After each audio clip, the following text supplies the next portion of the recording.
for the Ride or Dynasty podcast. Let's go!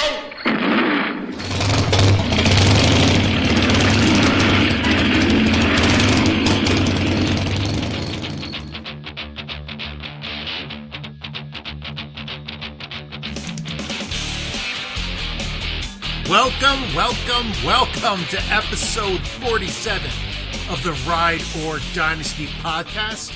I am your host for the evening, JJ Wenner, and I am excited to talk finally to a non-family member. Michael, how are you doing? You know, JJ, thanks for asking. I think I'm doing pretty good. It's just a crazy world that we're living in, you know. It turns out fast food workers and restaurateurs are our most essential people in this country.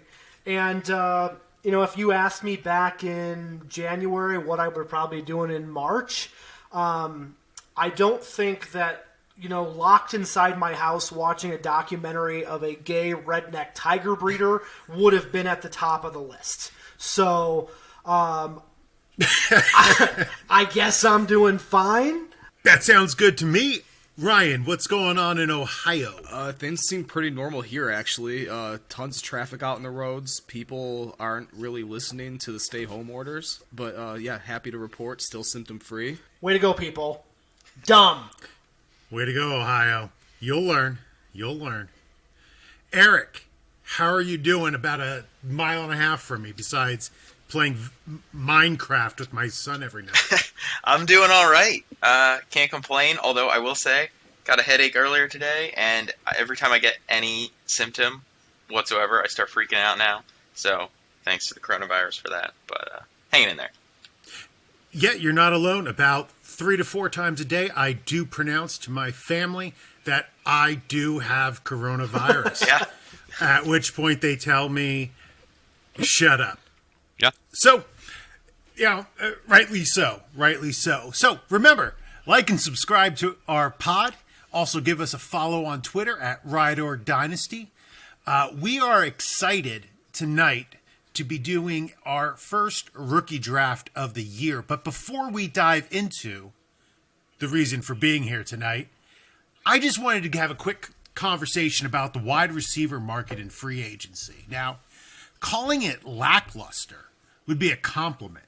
Preach. Outside of Amari Cooper, who stayed with the Cowboys 5 years, $100 million, the only signings of note are Randall Cobb, who is a shoo-in to replace DeAndre Hopkins. I mean, he very well might lead that team in receptions, which absolutely makes me gag. Yeah, Robbie Anderson, who received absolutely zero interest, ended up joining his old coach, Matt Rule. And Manny Sanders went to the Saints, which might be the only one that really interests me of those three. Now, why do you guys think that the market is so low on wide receiver talent this free agency? Ryan? I think it's because this incoming class is so good. All these teams they already know what these guys have to offer. Like Randall Cobb's on the wrong side of 30. He's falling off. Robbie Anderson is what he is. He's just middle tier wide receiver 2, wide receiver 3 kind of guy. Manuel Sanders, he's on the wrong side of 30. I think a lot of teams are just looking to the draft to get wide receivers. I mean, you guys that would have been first or second round considerations the last couple of years are going to be taken in the third round this year. So it's a really deep. Yeah, Eric, do you agree that people are looking to the draft? I mean, have your Redskins done anything? Yeah, well, I mean, hey, the Redskins tried to throw over $100 million at Amari Cooper and couldn't pull him away from Dallas. But yeah, outside of Cooper, I think Ryan's spot on. There's not a ton here in free agency. Some of these guys are older, and I mean, you still have to pay them $8, $9, $10 million a year.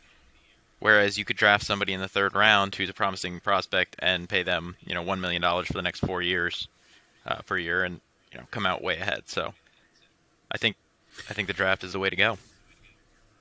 Yeah, Michael, now are you seeing yet another position being devalued because of the way the salary cap works? Are wide receivers the next victims of the second contract curse? I think that's probably a good possibility. But I mean, like, just the names of the ones that you just mentioned too. I mean, I guess in the grand scheme, they're not getting a ton of money, but to be able to like kind of look at some of these teams where you remove DeAndre Hopkins and add Randall Cobb, it's not exactly, unless you want to make Kenny Stills just try and into more of a field stretcher. Robbie Anderson is a pretty good compliment, but Teddy Bridgewater, I think, was, if I recall, it was like the lowest in the NFL in the last several years, not counting his injury years of like actual long distance throw or like yards per pass or something like that. Sanders is always injured. So, I mean, to answer your question, I'd probably say, you're right. There's so much talent coming up, and they're young and they're quick, and the NFL is evolving too. So we'll just have to see. Absolutely. Yeah, I mean, the Jets lost Robbie, and we got Brashad Perriman. So I'm super excited for the weapons we are putting around our young QB. It's ridiculous. Light it up. Whatever. Burn it all to the ground. So anyway, tonight we are going to do a rookie mock draft. 3 rounds based on a 12-team league, 1 QB, PPR. Not a half-point PPR, Michael. All right, a full PPR. Give me a break. It's a great way to play, but you know what? The people have spoken. We're doing 1-point PPR. We roll the dice before the pod to decide our draft order. Big Papa JJ is going to go first. I'm second. Eric is... Oh, no, Ryan is third. And Eric is fourth. And what we're going to do is 3 rounds of this.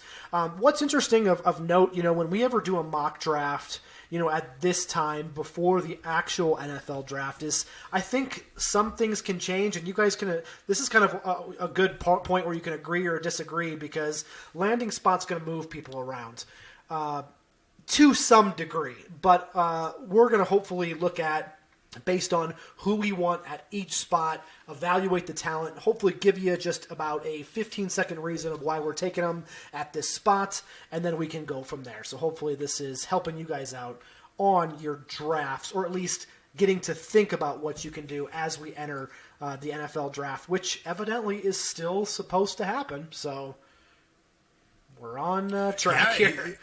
It's not going to be a big party like usual, but it is starting, and much like unlike how the real NFL draft is starting, my mock draft with the number 1 overall pick, I am going with my man, my number 1 running back, Jonathan Taylor.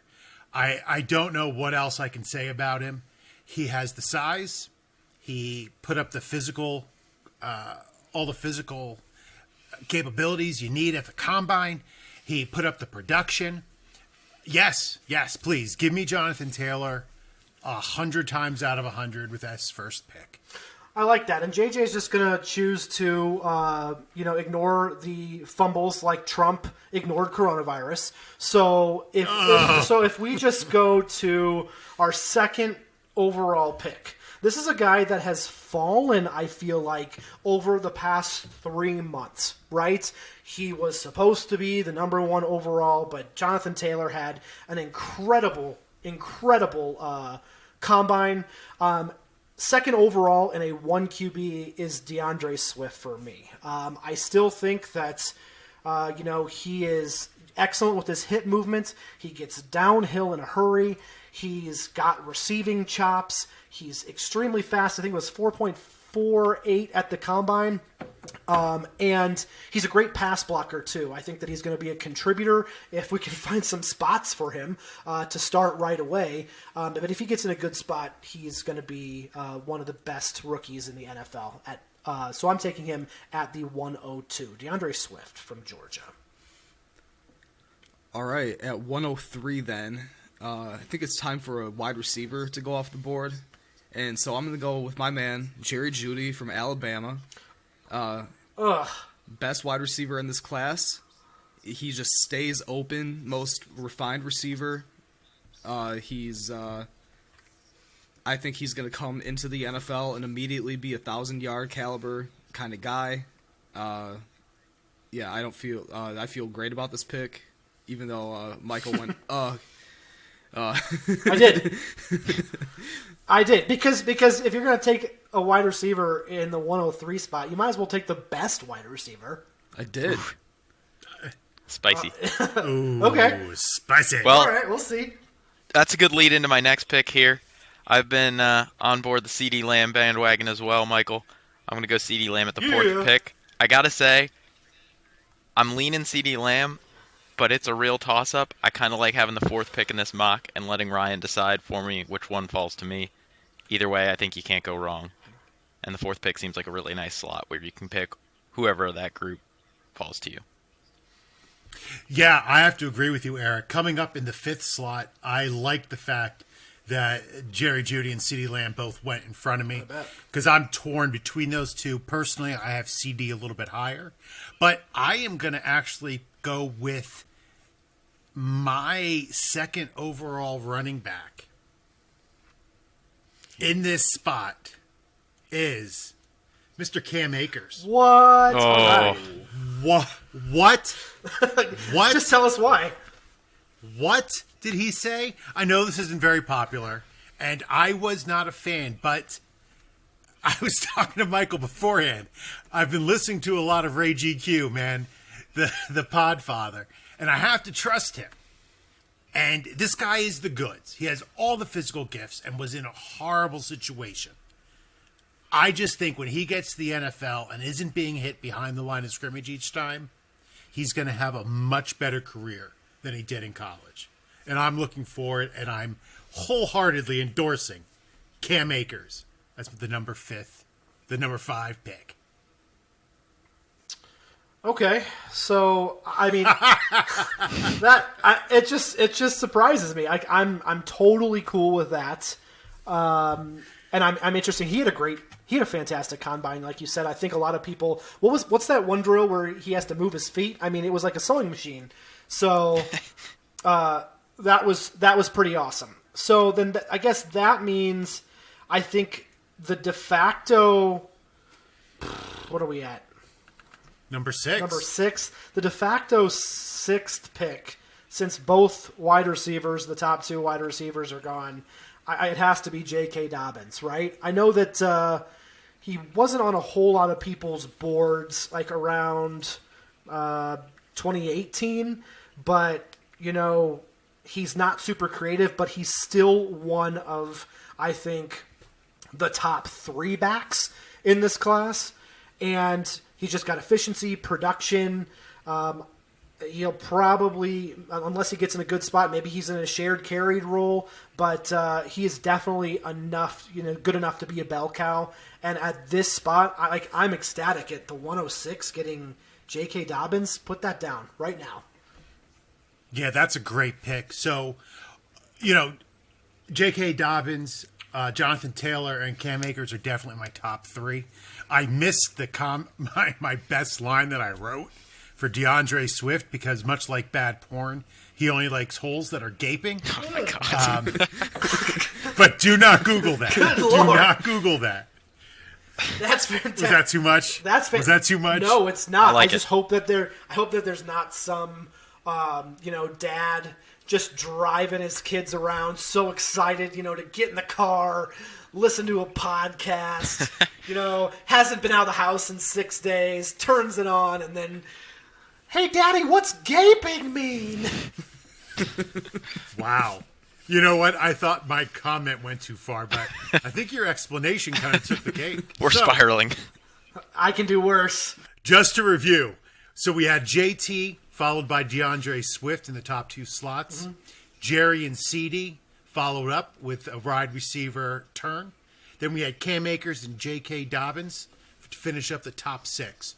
Ryan, who do you have for number 7? Oh, this is an easy one for me. Clyde Edwards-Helaire, running back from LSU. He's my number 3 running back in this class. He has everything that you look for in like the modern NFL running back. And I think he's going to get the draft capital to boot. He is lucky to get a late second day pick, but I don't buy him at all. I have him currently ranked number 13 overall in my rookie class. I have no faith in CEH. I think more fantasy people are high on him than actual NFL people are going to be high on it. I could see that being the case. So I guess we shall see. 1,400 rush yards on a team that threw the ball at a historic rate. There's some talent there, right? Oh yeah. Unless you want to sit there and say that because they got up so high in first and second quarters of games that he just benefited from the run game late. It's easy to run against the dime. That's all I'm saying. Yeah. All right. Fair enough. All right, Eric, number 8. All right, moving on. Now that the running backs have been picked over a bit, I'm going to go back to the wide receiver and take T. Higgins from Clemson. I know there's some other receivers that are in the mix here. So there's a combination of who I think may go earliest in the NFL draft and who I think has the most proven production. I think Higgins has a good combination of production, size, and future NFL draft capital. Absolutely. I love how T. Higgins consistently wins at all 3 levels of the field. Exactly. I mean, I think he, as far as that aspect goes, he is the best wide receiver in the draft, being able to catch the short, medium, and long and deep throws. Yeah, great pick. Great pick. Trevor's not exactly that accurate yet. I mean, fantastic prospect here, but his range of being able to catch the ball was literally from fingertip to fingertip outstretched on a wingspan.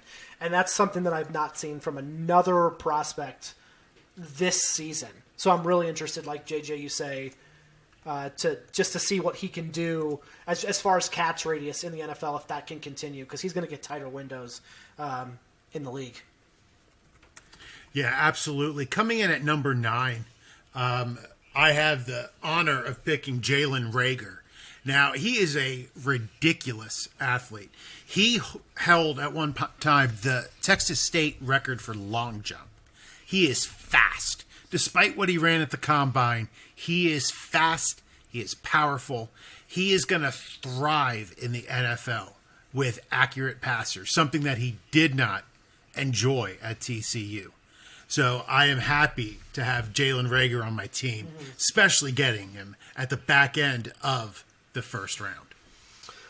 So we're looking at the 110 here, and can you guys remind me what this is? Is it 1 quarterback or 2 quarterback? 1 QB. Uno. So 1 quarterback. So it would be crazy to pick Joe Burrow here. I say no. Okay. He is going to be a great quarterback. This is earlier than a lot of people are taking. Depending on if you need a quarterback at this point or not, I think that's immaterial. I think this is a guy that you can get right now and that you can use him in the near to intermediate future to start building your championship run. I was kind of between him and Henry Ruggs at this point, and I just think the value, even in 1 QB, points towards Joe Burrow. So I am jumping a little bit ahead of myself or ahead of a lot of people. I don't think it's much of a hot take, but I'm putting Burrow still in the first round in a 1 QB in the back of the first. Yeah, I think that's traditionally would be considered a reach, but I like the pick. I think I said it before, I'll say it again. Joe Burrow, best QB prospects into Andrew Luck. I'm with you. Yeah, I definitely like the cut of his jib. Watching him move in the pocket, it's one of those things. Like Tom Brady has the perfect throwing motion. Mm-hmm. I hate Tom Brady. Everybody knows that. But when you watch him throw the ball, he's like a robot. He throws it the same way every time. Joe Burrow was doing that. I don't watch a lot of film, but every time I saw him scrambling in the pocket, he had both hands on the ball. He was in the perfect throwing position. He was always ready to throw, looking downfield. I'm excited to see what he can do at the next level. Where do we think he's going? Is there even it's 100% Cincinnati, correct? That's it. Like, there's no discussion, right? Okay. Just wanted to make sure.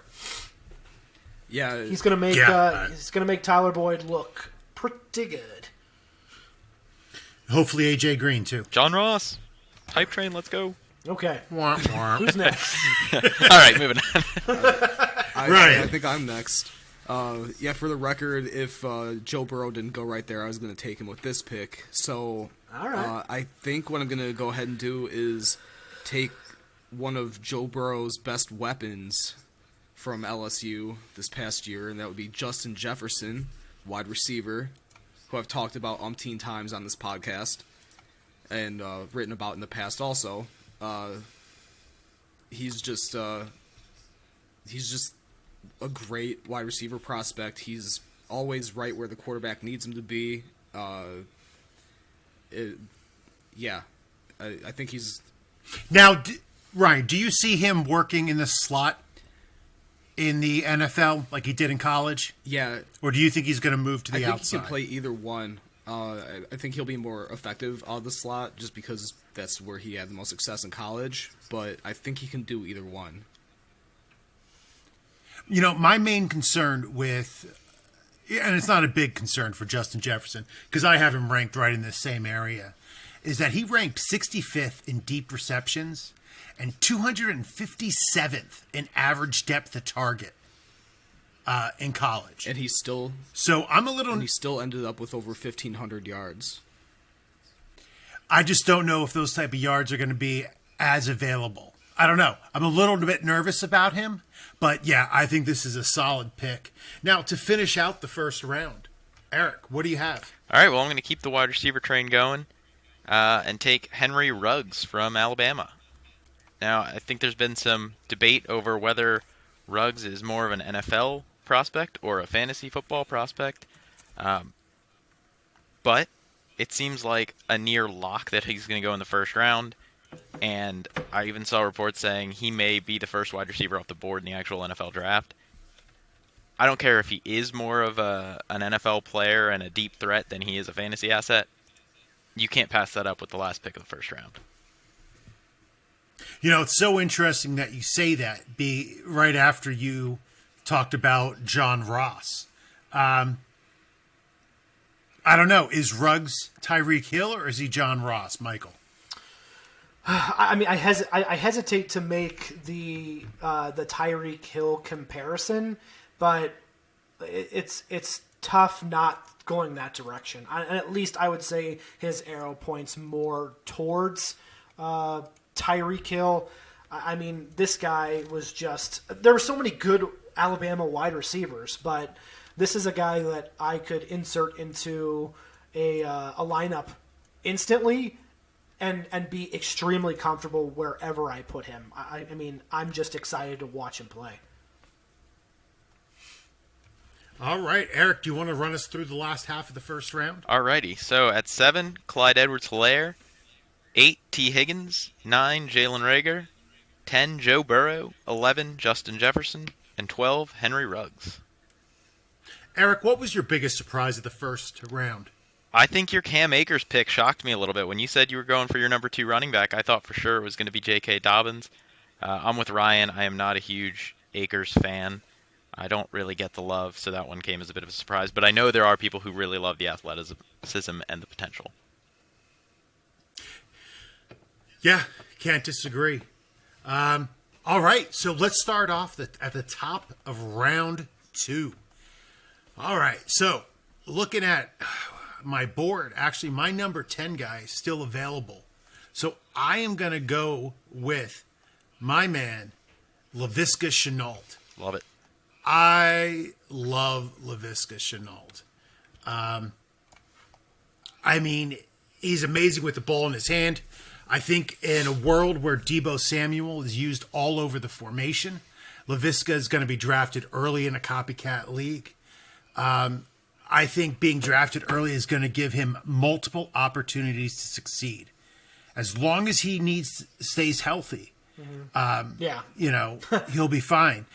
But if he gets hurt, he might lose his opportunity like Paris Campbell, who I still believe in. Yeah.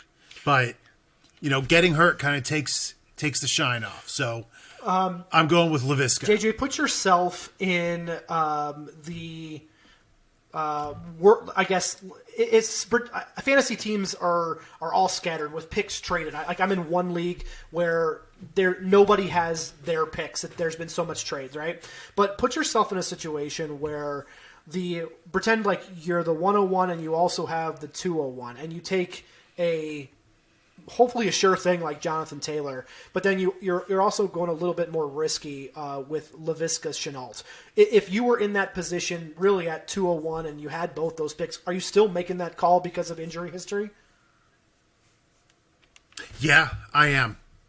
I'm going Laviska Shenault. I think his upside, at least at this point of the draft, is higher than any of the wide receivers who are left.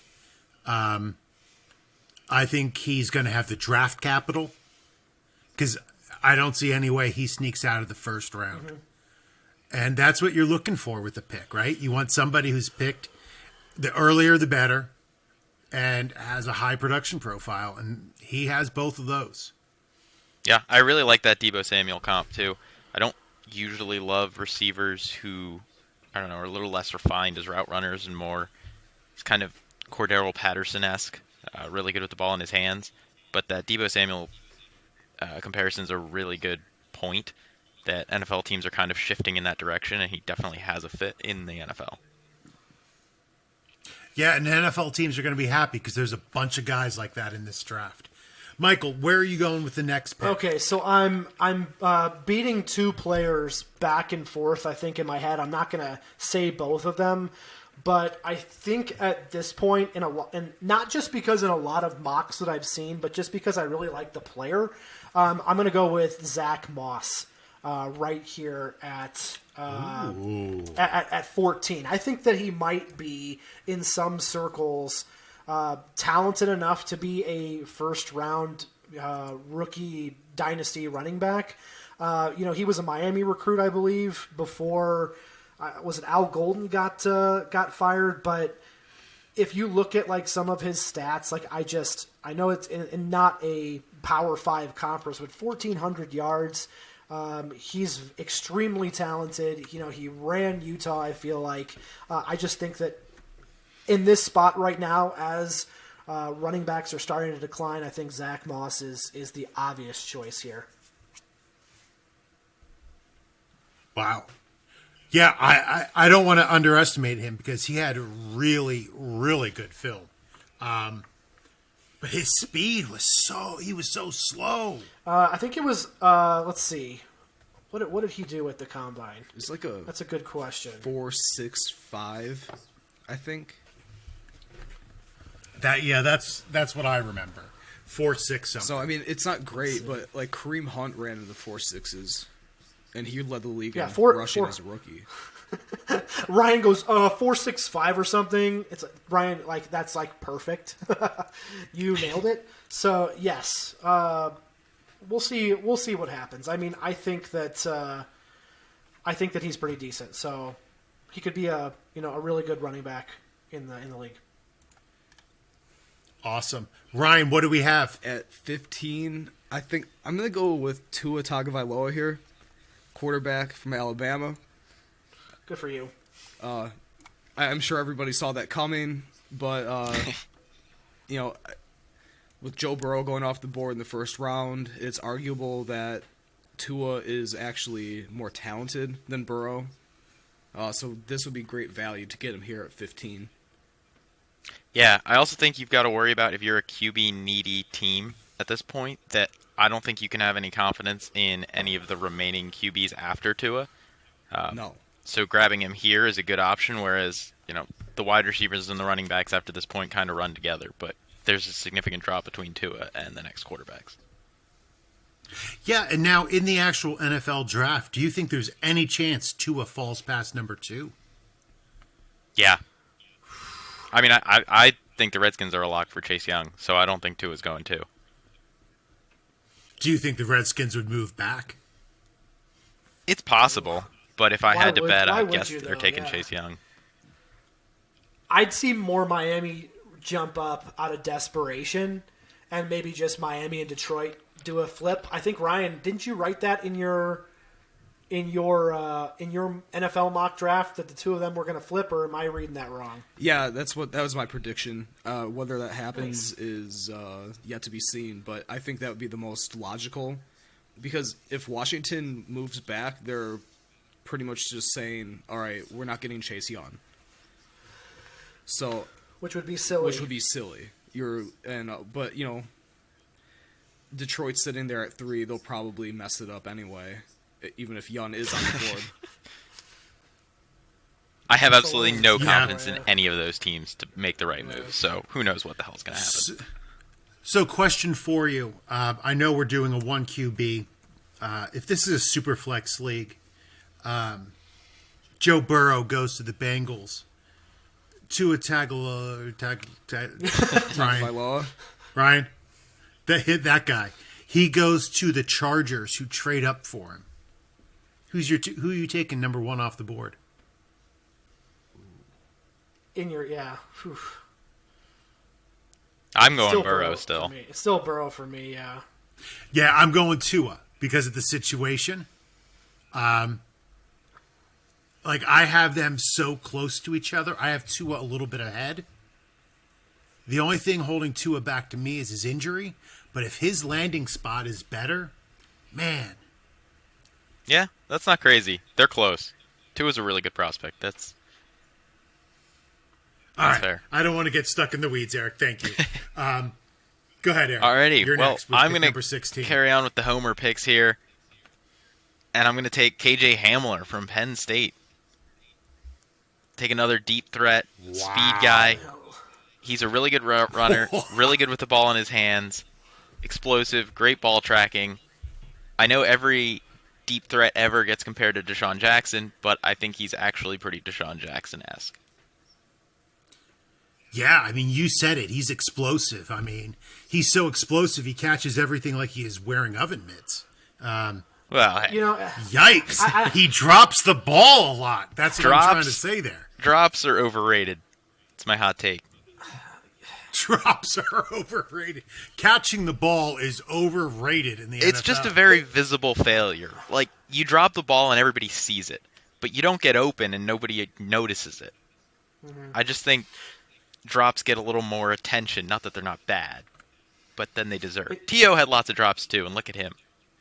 It's interesting, though, to look back just at our mock as of right now, and you look at a lot of these players that aren't your Chase Claypools, right? Just like your huge, well-built, strong wide receivers. You see these, except I guess CeeDee Lamb is maybe a little bit more prototypical, but you're looking at your Hamlers, you're looking at your Ruggs, Ragers, Jeffersons, a lot of these, quick possession guys. Like I said before, the NFL is switching to getting the ball out of the quarterback's hand and rendering these Chase Youngs, Joey Bosa's as ineffective as possible, and it's quickly translating into, we're seeing the success of people wanting these types of players. Man, Rager has 30 pounds on KJ Hamler, which is insane. Yeah, I mean, he's also Hamler older. Is 5'9" to 178. I mean, he's also a year older, 2 years older, I think. Rager is 1 year older. About also pretty sure he was less productive in college, for what it's worth. Give him time. All right. Oh, well, this brings me to my pick at number 17 of the second round. I'm torn between 3 guys, so I'm going to go with my number 12 overall player, Keyshawn Vaughn. Okay. You scared me for a second there. Why? What did you think I was going to say? I thought you were going to take my guy. Oh, no. Keyshawn Vaughn. Keyshawn Vaughn. I'm excited for him. He's a great zone running back. One cut and gone. He doesn't dance. I like that in a man. Keyshawn Vaughn. And he's on my pipeline league because I paid for the Vanderbilt Commodores. Yes. Okay. Power program right there. Thank you. I'm going to jump on number 18. Probably a little bit crazy here. I'm going to put A.J. Dillon up in that spot. And this is probably I think, just jumping into seeing what he's actually done. I think that he's actually really underrated. I read an article from Razball on Reddit that said, 245 pounds, 4.5340, and this blog compared him to Derrick Henry, who came out of school at 247 and ran a 4.53 5'4". The dude's got tree trunks for legs, and I'm excited to see him play. So I'm grabbing him right now. What do you think? I mean, worst case scenario, he turns out to be Jordan Howard. He could. Yeah. I'll take that. Yeah, I know. I was not high on him before, but after the combine, after just like at this point right now, I'm excited to throw down a second round pick on him. Yeah, no argument from me there. So just to go back over the top 6 of round 2, we have Laviska Shenault going at 13, Zach Moss at 14, Tua T at 15, KJ, don't call me Tiny Hamler, followed by Keyshawn Vaughn, and our man, who weighs 2 KJ Hamlers, AJ Dillon. Ryan, who do you have at the 19th slot? Well, I see a really, really good wide receiver prospect just sitting there. No one's taken him yet. So I'm going to go with Denzel Mims from Baylor.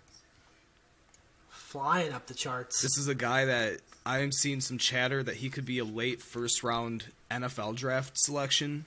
I don't know if that actually is going to happen, but he blew up the combine. He looked great in all the drills. His film's good. He has a crazy catch radius. He's athletic. Denzel Mims at 19. I'm calling this a steal. Yeah, he's a physical freak. He has the production. But he did return to school, and I know that's the hot thing this offseason. People who don't declare early tend to not have great NFL careers. And Ryan, help me out here too. Like, why? And don't let the answer to be because you're stupid. But like, why was he not on my radar before the season? Like, I mean, we saw Joe Burrow have a astronomical ascent. Why did he really pop out like really in December, January? I think it was he had a pretty great sophomore campain, and then as a junior he took a step back. And I'm not sure whether that was due to an injury or quarterback play or what it may have been. I don't know his story very well, I admit. But he came back as a senior, and he got back to that same level where he was at before.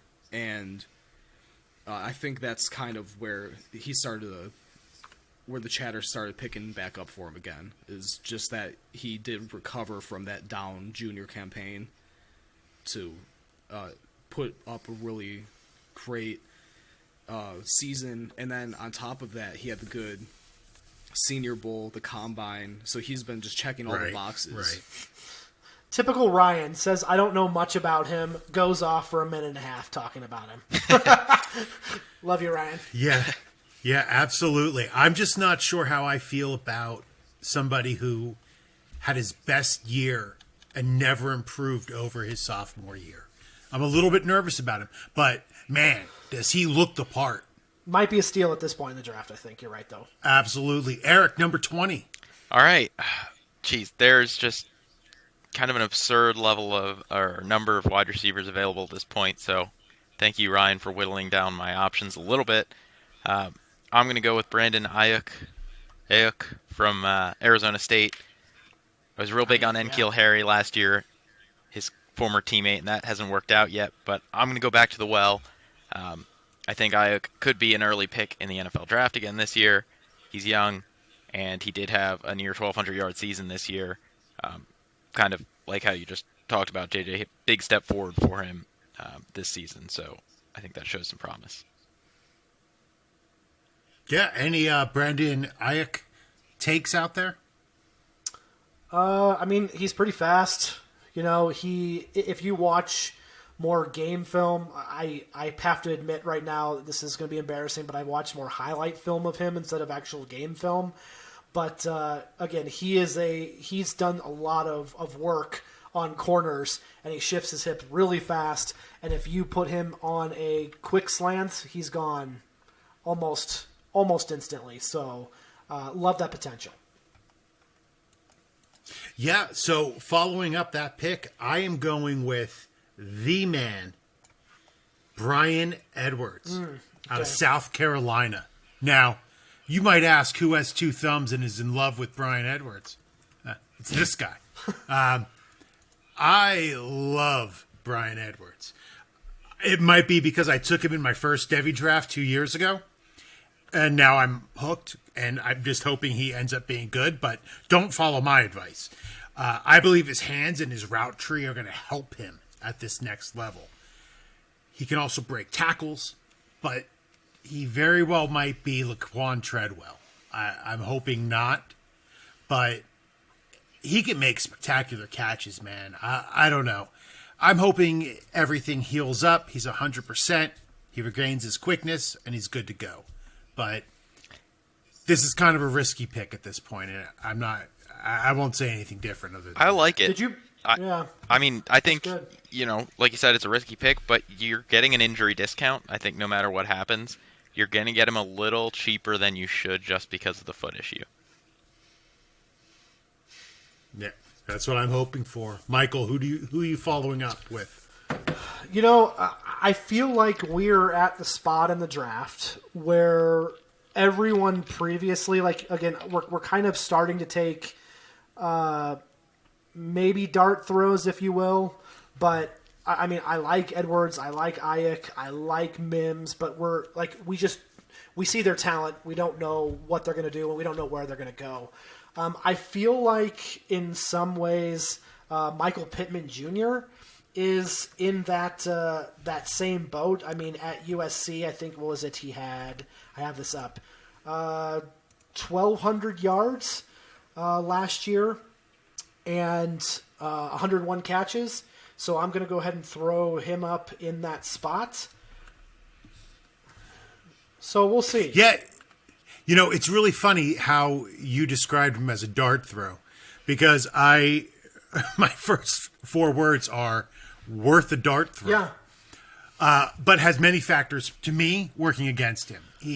A late breakout age. He didn't declare early.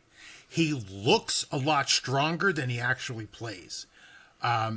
Personally, it seems like kind of that USC wide receiver issue where, looks like Tarzan plays like Jane, although I'm sure Jane might have played a little bit tougher than him. I don't know. But are you basing that off of like Juju and Nelson Aguilar, or are you basing that off of like other USC wide receivers, or is it like more recent memory? Because that's that's like the 2 best last wide receivers from USC, and they're still pretty darn good. Robert Woods is the guy I love from USC. And, of course, we have one of the St. Browns coming out from there next year, right? Yeah, Amon St. Brown? Amon-Ra. Yeah.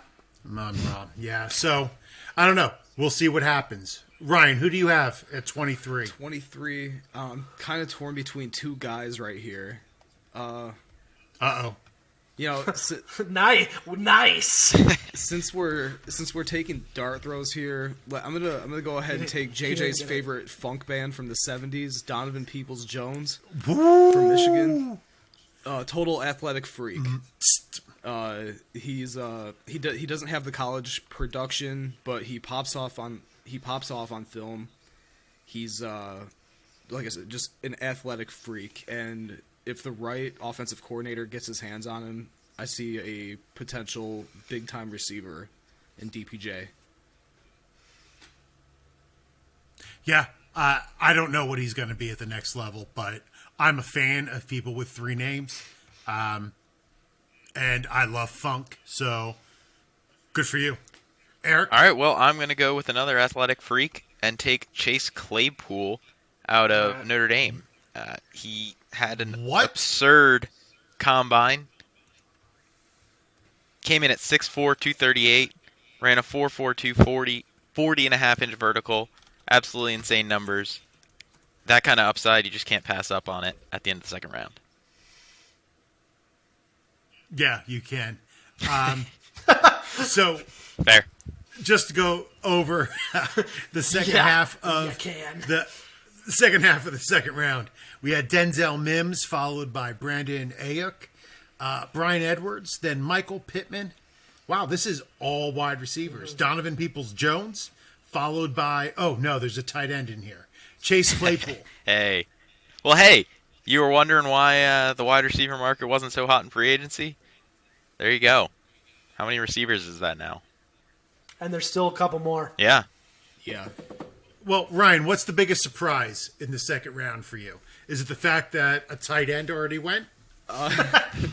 Just twisting the knife. I don't know. Like KJ Hamler, I think he went a little high, but I understand why Eric did it. 7 wide receivers in the second round. That's pretty surprising, but I think it's very realistic at the same time. So I don't know. I think this is actually a pretty standard second round here. Yeah, I can't argue with you. I think that's one of the reasons why I have so many running backs ranked highly. I have at least 3 before Jerry Jeudy and CeeDee Lamb go, and then probably about 3 after that. Only because it is such a deep wide receiver class. Yeah, you can wait and get your guys still. Or decent guys, at least. So are you going to follow that up to start off the third round, JJ? Oh, is it my turn? Yeah. Oh, I love when it's my turn. Only because I get to talk and make no sense and say nonsense. I am going to go with one of my favorite small school guys who, we talk about dart throws. You have to look for people who are dart throws at this point of the draft. Darrington Evans out of Appalachian State. He's 21, 5'10", 203. I love the tape I have watched on this kid. He is electric with the ball in his hand. And more importantly, he has the ability to be a between the tackles runner. He can catch the ball.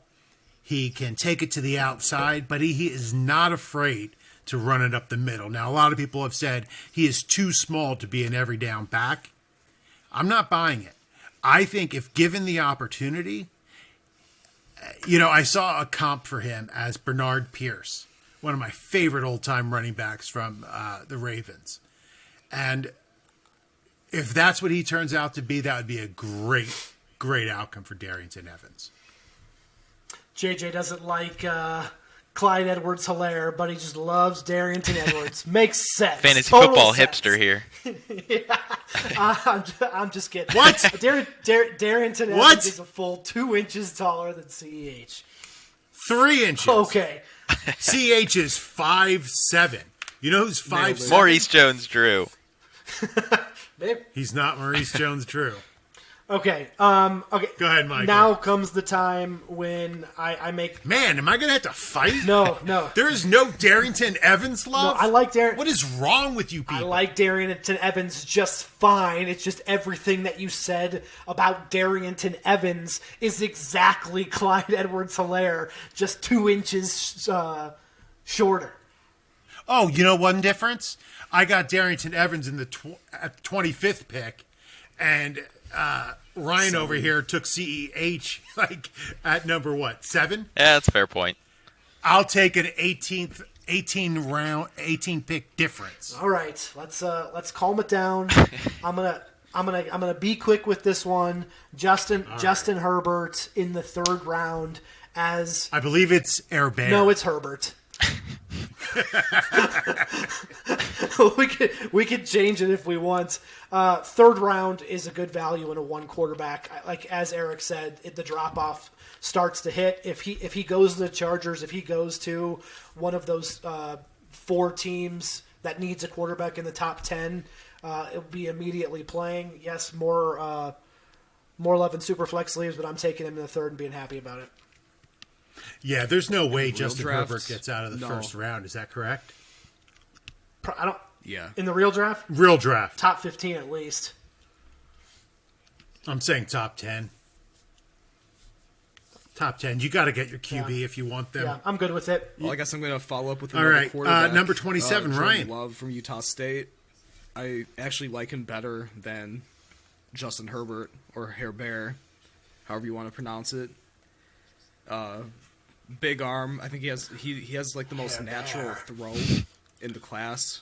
He just looks the part, and I think much like DPJ in my last selection, the right offensive coordinator / quarterback coach gets his hands on him, we have a really good player on our hands here. So I don't think he's going to play a lot as a rookie, but this is a future investment pick and kind of good value in the third round.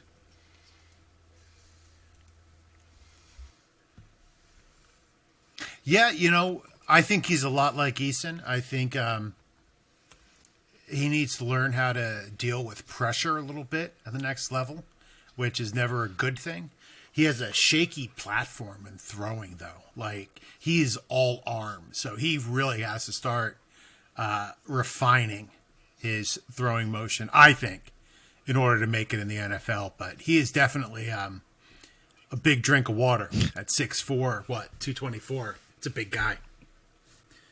Alrighty, moving on. Am I having like a little And love we're- moment here? I'm sorry. Yeah. Go ahead, Eric. With the 28th pick, I'm going to take our actual first tight end of the draft, Cole Kmet, from, again, Notre Dame. I think he's another really good athlete, good vertical, good size, and I think this is just a case where he's going to be the first tight end off the board, should have some decent draft capital. I like that in the third round.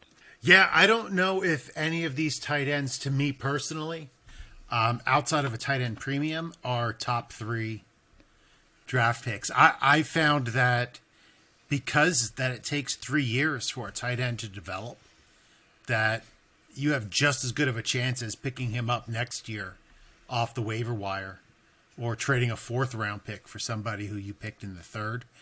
And I love tight ends, so I don't know. That seems a little bit early, much like your Chase Claypool pick to take a tight end, but that's just me. I don't know how anybody else feels. They don't feel anyway. No, so all right. I'm okay. I'm okay. Like I said, if you're picking a tight end in the 3rd round, it's clearly because you're stocking up because you are in trouble. So, over a dart throw like that, no problem with me.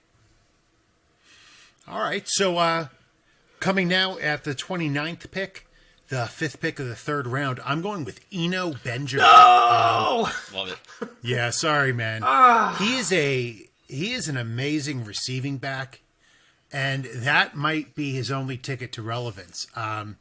He's a home run hitter with the ball in his hands, which isn't always a great thing.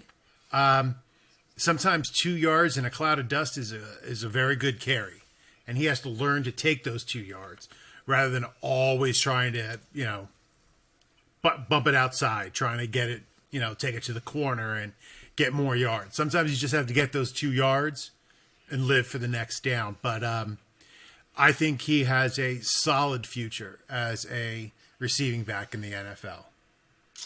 well, that was my pick, and I'm sorry, man. and I'm really sad about that. But that means Oh. I get to pick the guy that I have been hyping as much as I possibly can over the past 6 months, and that's Antonio Gandy Golden out of the Liberty Flames. All right, let me tell you, if you could take a wide receiver that was 6'4", 220, that put up over 1,000 yards in 2018 and 2019, watching him is just an absolute delight. He is going to make a splash in the league, and you're getting him in the 3rd round. I'm not saying he's a dart throw.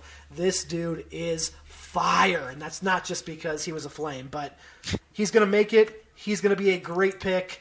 Put it down. I'd put my reputation on it. Antonio Gandy Golden, let's do it. He was a hot name until the Senior Bowl. What little reputation I have.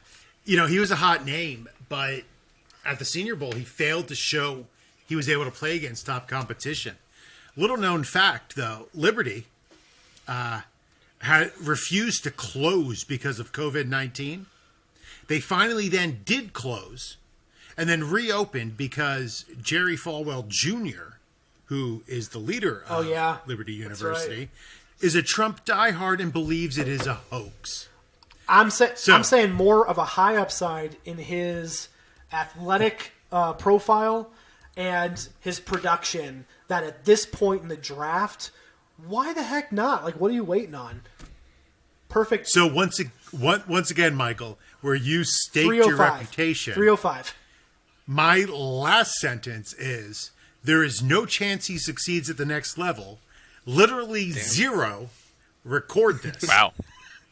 Okay, so then we're on both sides. There we go. All right. Ryan, let's go over the top 6 picks of the third round. We had the man, CEH Light, Darrington Evans, followed by Justin Herbert, followed by Jordan Love, Cole Kmet, Eno Benjamin, and then AGG, Antonio Gandy Golden. I'm gonna Coming go ahead at and number take 7 of the Antonio third round, Gibson, Ryan, who do running you back have? from Memphis? He's kind of a Tony Pollard Nice. type, coming out of the same school. Gadget guy, can line up as a wide receiver, play out of the backfield. I love versatility like that. Gibson, he's an athletic freak to boot. Give me all the Antonio Gibson in the middle of the third round. You know, he's also smart. Do you know why the thought behind of why he declared as a wide receiver? Because wide receivers in the draft get a higher paycheck I didn't know that. than a running back at the same draft position. So, of course, he is I have one sentence written 3 times for him. He is a running back. He is a running back. He is a running back. And he is a great running back. I can't wait to see what Antonio Gibson does. That's a great pick. Eric, 32. All right, I will go with Devin Duvernay. Ryan, you had a great Debbie Dirtbag segment on him back in the fall. That really kind of turned my eye to him, and I think he's a great pick at this point. Had a huge senior year. Could fit really well in a modern NFL offense out of the slot. Wow, that's followed by nothing. Nobody's excited by Devin Duvernay. Ryan, you pumped me up on him. Yeah, no, that's a great pick at this point in the draft. I think he is going to be a very strong slot receiver for a lucky NFL team. I would love to see the Detroit Lions draft him, actually, because I think he's going to be good. And, great pick. Thank you. You know, for me personally, coming up here at number 33, I have 2 wide receivers who have kind of been passed over, but I'm not excited about in my rankings. And now I have 3 quarterbacks in a row. This is the time of the draft where I like to take a quarterback. So I am going to choose between these 3 and take my 3rd ranked one. I am going with the man, Jake Fromm. Gross. Now, listen. You want to say to me he has horrible athleticism? Okay. You want to say he's considered a leader? Okay. Okay. You want to say he can put the ball where he wants it? Okay. He has great mechanics? Awesome. So you're saying he's the next Tom Brady? Because he checks every single one of those boxes. I don't know what about him makes him special, but he's special. And it's not his physicality, right? It's not his 40. I don't know what it is about Jake Fromm, but he is a gamer. And I think he has the chance, if he goes to the right landing spot and the right coach, to be a solid NFL quarterback. Now, again, he was my 3rd ranked of the 3 QBs I had here. But I'm excited for Jake Fromm, so I'm excited. Go Jake Fromm. I don't hate it if he's drafted into a spot where he can start day 1, but I'm not sure where that spot is for him. New Yeah, that's a England. good point. Yeah, maybe. Tom Brady 2.0. There we go. Oh my God! If he goes to New England, he is literally Tom Brady. Part You two. heard it here first. You heard it here first. That's who he is. Tell me I'm wrong, Michael. You're wrong. Oh, you did. You did. You were supposed to say you're not you wrong. want an explanation. I'm sorry. I've got nothing for you there. All right, go ahead, Michael. You're at 34. You know, in one league, I fell, and in our conversations, I fell for Kelvin Harmon last year. Okay? And while he did not have a terrible season, I think that everybody just love Terry McLaurin and completely forgot about Kelvin Harmon. Kelvin Harmon still has an opportunity to be good, right, Eric? Hopefully. Yes, sir. So when I start talking about a player like Tyler Johnson, who reminds me a lot of Kelvin Harmon, I don't seem so confident. But I think with Kelvin Harmon, he can catch, he can win in contested situations, he's physical, he can run really great routes, but he's not the quickest, he's not the speediest. And it's like, I think that he'd have to go into a good situation. And I know that this phrase is overplayed when we say at this point in the draft, I'd love to just try, but I am going to go with Tyler Johnson this late because I know a lot of people were talking about him as like a top, 6-7 wide receiver back in October, November. So Yeah. we'll see if that changes. I'm happy to take him in the late third round. Solid pick. And take a flyer on it. Yep, very solid pick at this point. Yeah, solid chance. I mean, he returned and had a better year. Unfortunately, he was outperformed by a younger teammate. Yeah. But if he's here at this point, I mean, I said I won't be drafting him unless he's in the fourth round, but This is close. yeah, shit, we're right there Right. anyway. You might as well take a shot on him. He was my number 25, so he was one of the two wide receivers who I had ranked ahead of Jake Fromm at this point. Well, Ryan, who do you have? he's not the next highest player on my board here, but I just want to show off that I know how to pronounce the name. So I'm going to take Albert Okwuegbunam, Yes. tight end from Missouri. There you go. Yes. It doesn't sound as difficult once you said it. He's a Okwuegbunam? I mean, he's a baller for real. Missouri was completely lost last year, absolutely lost. And I tell people, as I've told you guys, look at last year, look at his 2018 film. You know, it's he's going to be good pretty quickly, but it does take long for tight ends to develop. So we'll see what happens. Not a bad pick. He's my number one overall. He's my number one tight end, too. 6'6", 258. That's a big man. He has solid speeds. I'm excited to see what he can do. But again, he's a tight end, so talk to me in 3 years. I'll see what he's done. Eric. All right, with the last pick, I'm going to take a flyer on KJ Hill out of Ohio State. They've been churning out some good wide receivers the last couple of years. I think he's a high upside option. That's what we'll go with to close out the third. I have nothing on KJ Hill. Ryan? I think he's solid. I think he can be a solid slot receiver. He's not the fastest guy, but he has good short area quickness, can run really good routes. He's Ohio State's all-time leader Yeah. in receptions. That's worth something. Yeah. Is he really? That's interesting. Considering that's like wide receiver U. Yeah, they've had Those some had to good go ones up the in- last few years. Yeah, they absolutely have. Okay, so just to go over the back half of that third round, we had Antonio Gibson, who's not a wide receiver, Devin Duvernay, who is, Jake Fromm, who's clearly Tom Brady, Tyler Johnson, Albert Oh, Okwuegbunam. Okuwabunam. we could do it all together. Okay, Wubunam. And finished, Jesus, that just messed me up. Finished by KJ Hill. I can say that name. KJ Hill. Michael, biggest surprise of round 3 for you? It was Cole Kmet that early, just because I have Albert O a little bit more highly ranked, but that's nothing against you, Eric. That just surprised me. I feel personally attacked. Yes. I actually came into this not really knowing a whole lot about Antonio Gibson, so I learned something there. Thank you.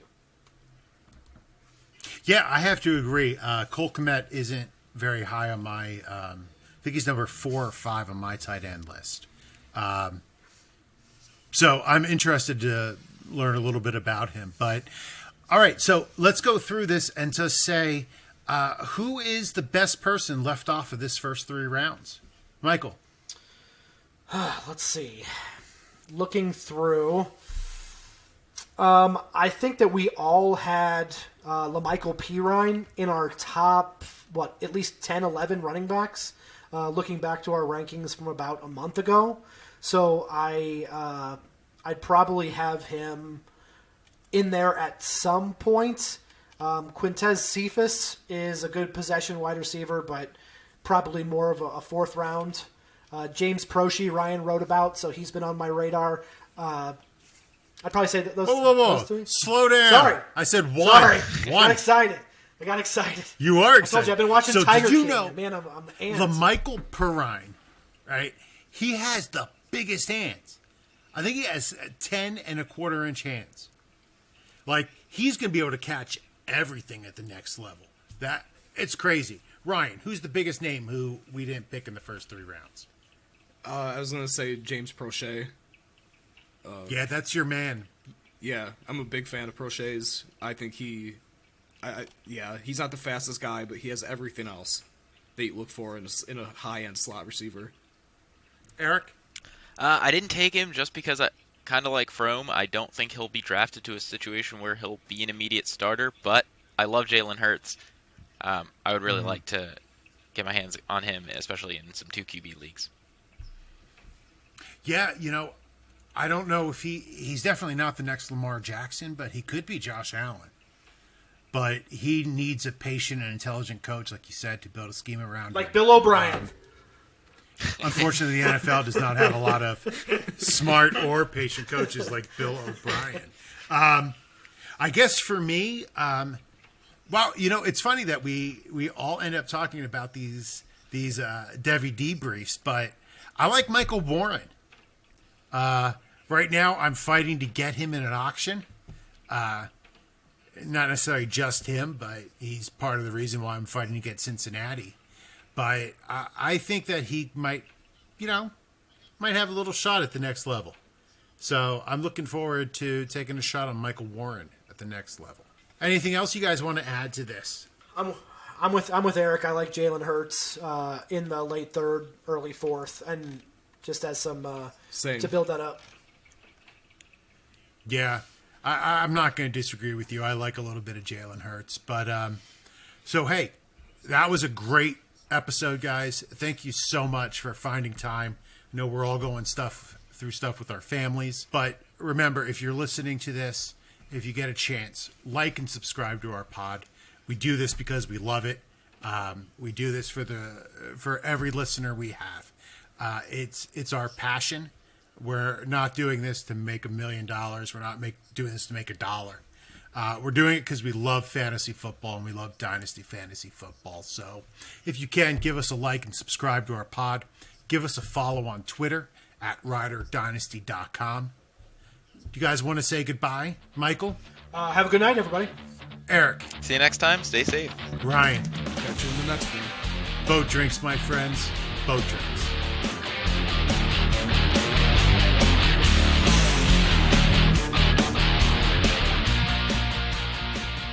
We ride together. We die together. Bad boys for life.